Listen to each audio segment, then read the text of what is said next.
Karibu kusikiliza historia fupi ya Deogratius Ndejembi aliyeteuliwa kushika nafasi ya Dr.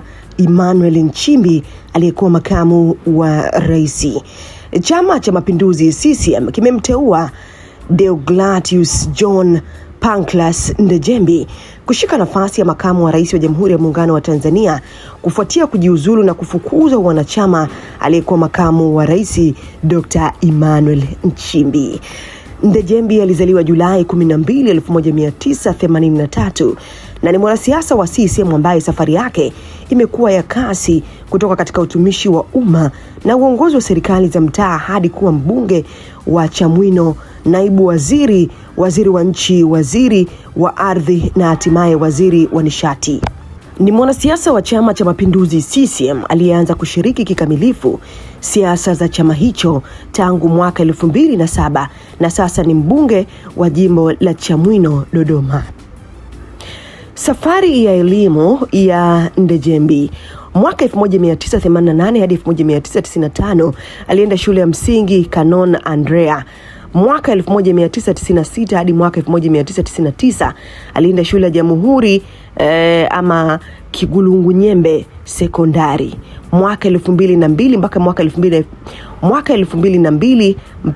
2004 alienda katika chuo Melton College.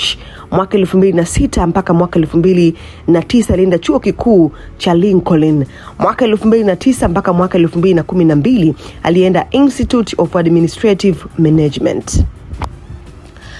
Utumishi na siasa.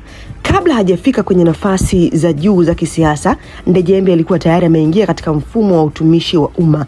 Mnamo Julai 7, 2016, Rais John Magufuli alimteua Deogratius John Ndejembi kuwa mkuu wa wilaya ya Kongwa, Dodoma. Katika uchaguzi wa mwaka 2020, Ndejembi alichaguliwa kuwa mbunge wa Chamwino kupitia CCM.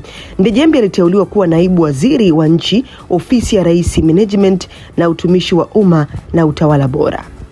Februari 27, 2023, Rais Samia Suluhu Hassan alimwapisha Ndejembi kuwa nafasi ya naibu waziri ofisi ya rais TAMISEMI. Machi 31, 2024, Rais Samia Suluhu Hassan alimpandisha kutoka naibu waziri kuwa waziri wa nchi ofisi ya waziri mkuu, kazi, vijana, ajira na wenye ulemavu. Julai 21, 2024, aliteuliwa kuwa waziri wa ardhi, nyumba na maendeleo ya makazi. Novemba 17, 2025, aliteuliwa kuwa waziri wa nishati. Katiba ya Jamhuri ya Muungano wa Tanzania ya mwaka 1977 ibara ya 50 kifungu cha sheria kidogo mchakato wa uteuzi na uidhinishaji.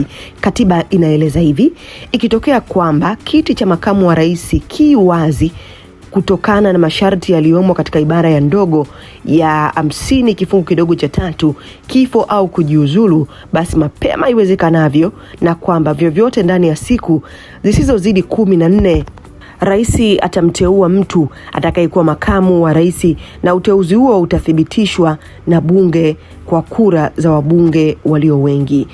Katiba ya Tanzania ibara ya 71 kifungu cha kwanza kidogo inafafanua utaratibu wa namna mbunge anavyoweza kukoma kuwa mbunge na kuacha kiti chake. Miongoni mwa sababu ni ikiwa atachaguliwa au atateuliwa kuwa makamu wa rais. Kwa muktadha huo, Spika wa Bunge Musa Zungu ataijulisha Tume Huru ya Taifa ya Uchaguzi INEC kuhusu jimbo la Chamwino kuwa wazi. Baada ya hapo, INEC itatangaza na kuanza taratibu za mchakato wa uchaguzi mdogo wa jimbo hilo.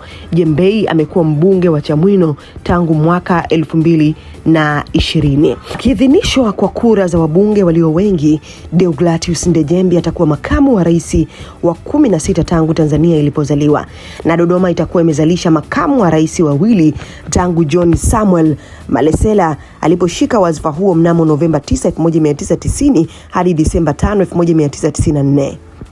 Hii ni VOT Media. Sisi tumechangamka.